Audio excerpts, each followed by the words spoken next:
बिस्मिल्लाहिर्रहमानिर्रहीम वस्सलातु वस्सलामु अला नबीना व मौलाना मुहम्मदिन सल्लल्लाहु अलैहि वसल्लम अस्सलामु अलैकुम અને નમસ્કાર મારા વાલા ભાઈઓ બહેનો અને વડીલો.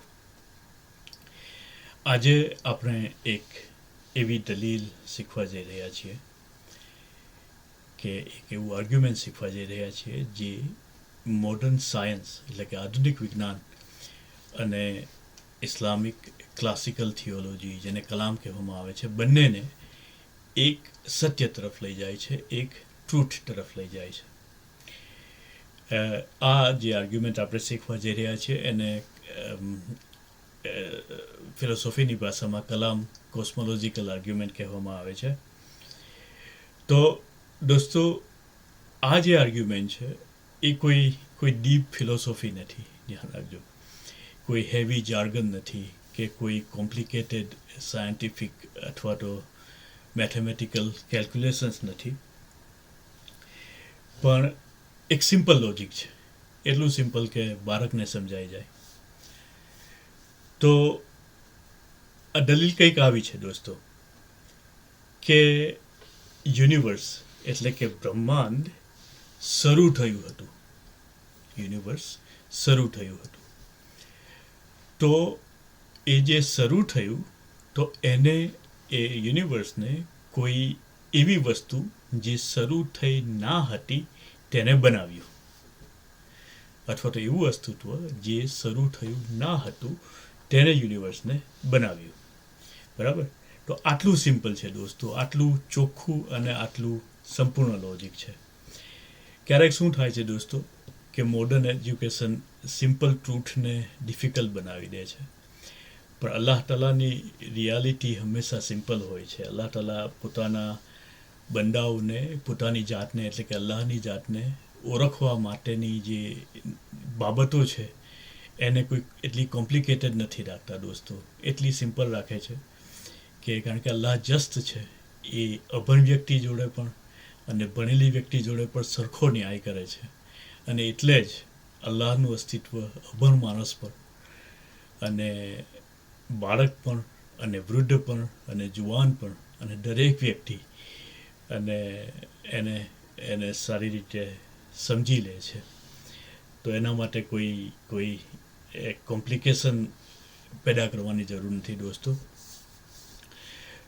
પણ આ દલીલ જેટલી સાદી છે એટલી મહત્ત્વની પણ છે કે ઇસ્લામિક પરંપરામાં ખાસ કરીને ઇમામ ગઝાલી અને ઇમામ જુવૈની જેવા વિદ્વાનોએ એને સમર્થન આપ્યું છે. અને આધુનિક સમયમાં વિલિયમ લેન ગ્રેગ અને એલેક્ઝાન્ડર વિલેન્કિન જેવા દાર્શનિક વૈજ્ઞાનિકોએ આ દલીલને મજબૂત રીતે રજૂ કરી છે. તો આપણે શરૂઆત કરીએ એક સિમ્પલ ઓબ્ઝર્વેશનથી દોસ્તો. આપણે કોઈને પૂછીએ કે તમારી ઉંમર કેટલી છે, અથવા આ કમ્પ્યુટર કેટલા વર્ષનું છે, અથવા તમે ગામ કે સિટીમાં રહો છો કે શહેર કેટલું જૂનું છે, તમારું ગામ કેટલું જૂનું છે. તો અહીંયા પ્રશ્ન આવે છે ઉંમર, એજ. તો એજ શું વસ્તુ છે દોસ્તો? એજ એટલે કે જેટલો સમય પસાર થયો છે જ્યારથી એ વસ્તુ અસ્તિત્વમાં આવી છે. બરાબર? આપણે બધાને ખબર છે. તો જો યુનિવર્સની અંદર, બ્રહ્માંડની અંદર દરેક વસ્તુની એજ છે તો યુનિવર્સની પણ એજ હોવી જોઈએ. સીધી વાત છે.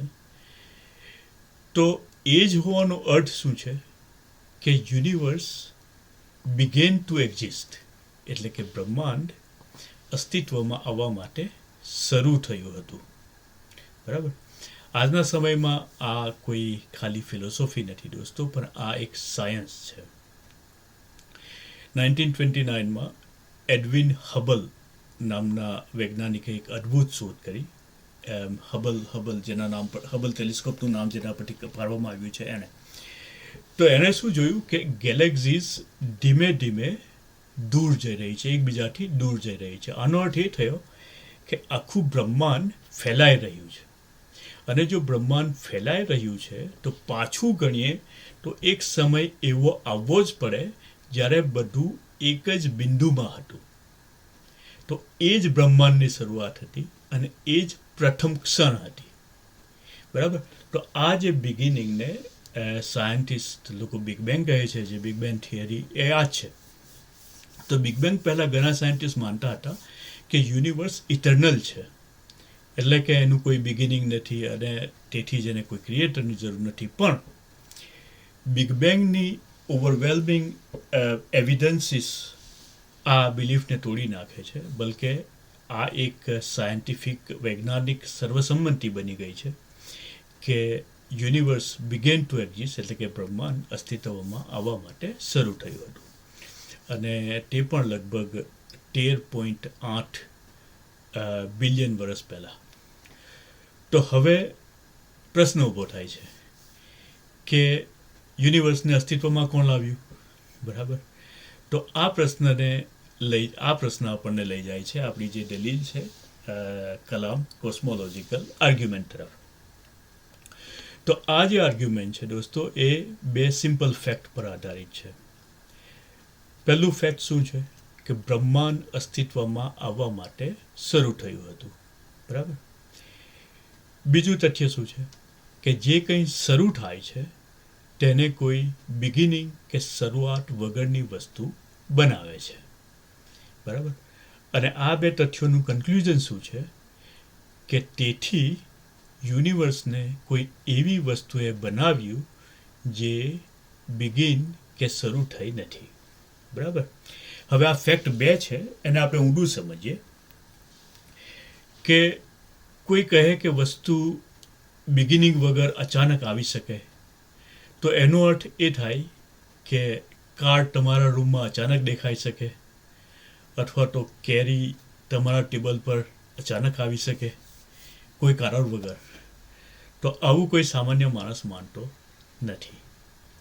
જે બિગિન થાય છે તેને કારણ જોઈએ, અને બ્રહ્માંડ તો કેરી અથવા તો કાર કરતાં અગણિત ઘણું મોટું છે, તો એ બિગિનિંગ વગર આવી શકે? બિલકુલ નહીં ને. તો હવે વિચારીએ કે જો બ્રહ્માંડને બનાવનાર પોતે બિગિન થયો હોય તો એને પણ કોઈ બનાવનાર જોઈએ અને એને પણ કોઈ બનાવનાર જોઈએ.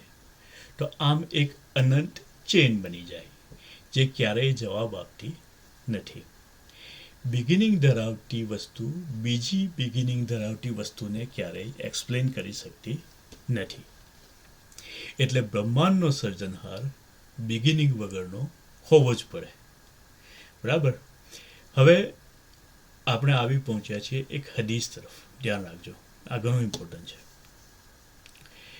કે હદીસ, આ જે હદીસ છે આપણે જેની ચર્ચા કરવા જઈ રહ્યા છીએ, એ હદીસ આ આર્ગ્યુમેન્ટને ખૂબ સારી રીતે ક્લેરિફાય કરે છે. કેવી રીતે કે નબી પાક સલ્લલ્લાહુ અલૈહિ વસલ્લમે કહ્યું કે શૈતાન માણસ પાસે આવીને પૂછે છે કે આ કોણે બનાવ્યું?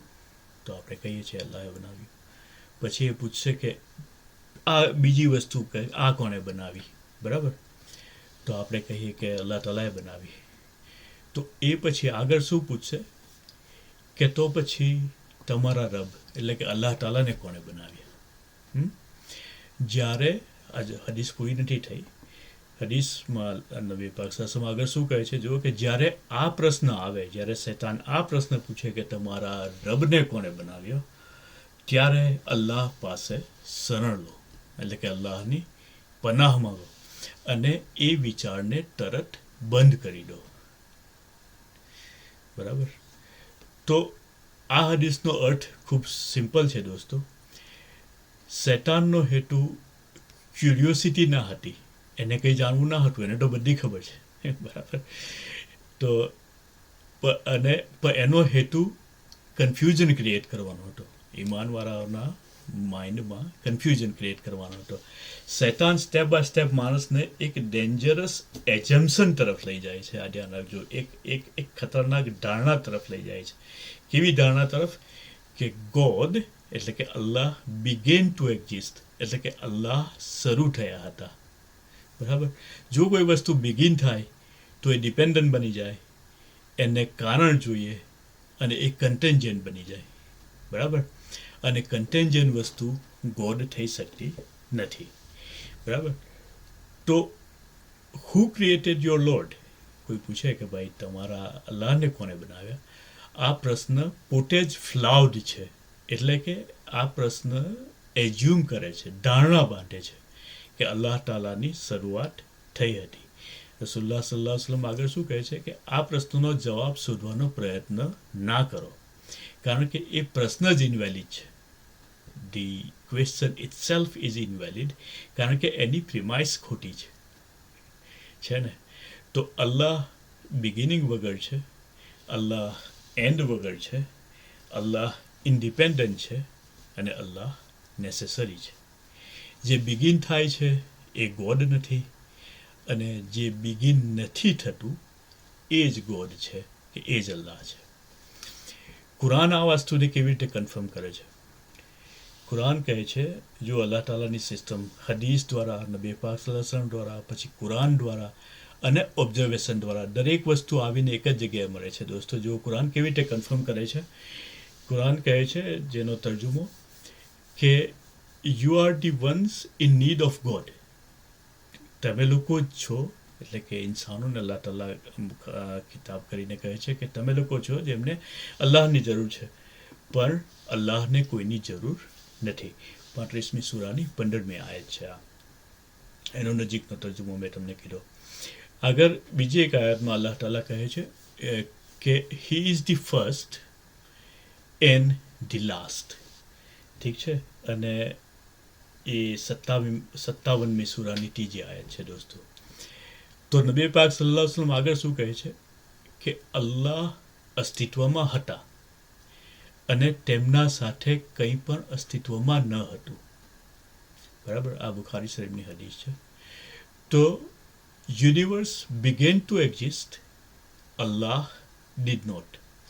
યુનિવર્સને અલ્લાહ તાલાએ અસ્તિત્વ આપ્યું. અને આ રિયલાઇઝેશન આપણને એક ગ્રેટિટ્યૂડ તરફ લઈ જાય છે દોસ્તો, કે આપણે અસ્તિત્વમાં આવી શક્યા ન હોત, બરાબર, પણ અલ્લાહે આપણને બનાવ્યા અને આપણને બતાવ્યું કે આ ટેમ્પરરી એક્ઝિસ્ટન્સને ઇટર્નલ, એટલે કે અનંત હેપીનેસમાં કેવી રીતે ફેરવી શકાય અલ્લાહના પોતાના દીનને ફોલો કરીને. તો અલ્લાહે યુનિવર્સને ક્રિએટ કર્યું જ્યારે એ એકલા પણ રહી શકતા હતા. આ બિગિનિંગ, આ બિગ બેંગ, આ એન્ટાયર કોસ્મિક સ્ટોરી એક જ ટ્રુથ, એક જ સત્ય તરફ ઇશારો કરે છે દોસ્તો, કે બ્રહ્માંડ શરૂ થયું, અલ્લાહ ક્યારેય શરૂ થયા નથી. અને જે ક્યારેય શરૂ થયા નથી એને જ બ્રહ્માંડને અસ્તિત્વ આપ્યું છે ને દોસ્તો. તો અલ્લાહનો અને ઇસ્લામનો કેસ સંપૂર્ણ અને મજબૂત છે દોસ્તો. અને એના વધારે પુરાવા અને એવિડન્સીસ જોવા માટે આપણી આ સિરીઝના બધા એપિસોડ જોવાનું ચૂકતા નહીં. ઈમાનને શીખવું એ દરેક ઇન્સાનની ફરજ છે દોસ્તો. અને એટલે જ તમે લોકો બધા ભેગા થઈને આપણે આપણા ઈમાનને શીખી રહ્યા છીએ. તો તમે પણ જોજો, તમે પણ શીખજો અને બીજાઓને પણ આ એપિસોડ પહોંચાડજો. તો આવતા એપિસોડમાં ફરીથી મળીએ. અલ્લાહ હાફિઝ.